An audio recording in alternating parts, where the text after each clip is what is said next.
Hello la famille, bonjour la famille. Naye ko présenter bino immeuble oyo. Ils ont R+2, donc ils ont trois niveaux et 2 étages. Ils ont 5 appartements, donc on a rez-de-chaussée. On a tout le béon R, tout le côté na kati. Tout on a des appartements, na premier niveau des appartements et na deuxième niveau tout on a appartement moko il y a 3 chambres. Donc on a tout côté na kati. Ah tout côté na kati ndeto lobaki.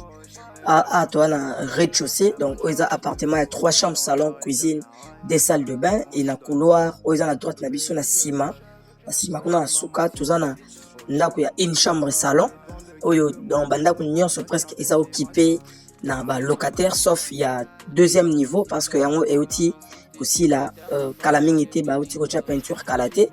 Voilà, toujours mata, donc, tout le bien, na rez-de-chaussée, tout ça, on a des appartements, il y a 3 chambres, salon, cuisine, des salles de bain, na, une chambre salon simple, toilette extérieure et awa toza na premier niveau ou na premier niveau toza pesu na des appartements où ils ont liboso na biso climatisé les portes à pembe ils ont na 2 chambres salon cuisine salle de bain et to pousse na pe mokie na droite na biso awa toza na appartement il y a une chambre salon cuisine salle de bain, donc ils ont na coin wana bazali bomoni bilamba la singa, donc il y a des gens qui louent là et toromata moni bat kita toromata na deuxième niveau où ils ont appartement ya likolo ils ont na ndako ya sika 3 chambres salon cuisine 3 salles de bain, donc chaque chambre avec salle de bain et toilette visitaire, donc il s'agit 3 chambres.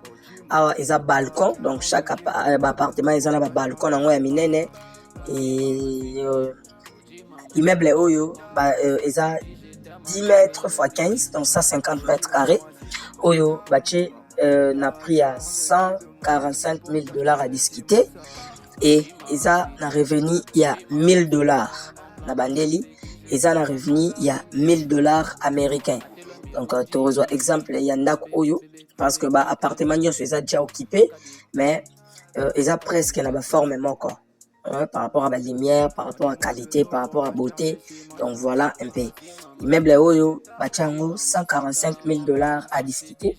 Ils ont un revenu à 1000 $. Donc tous les 4 appartements ici, ils ont déjà occupé la locataire.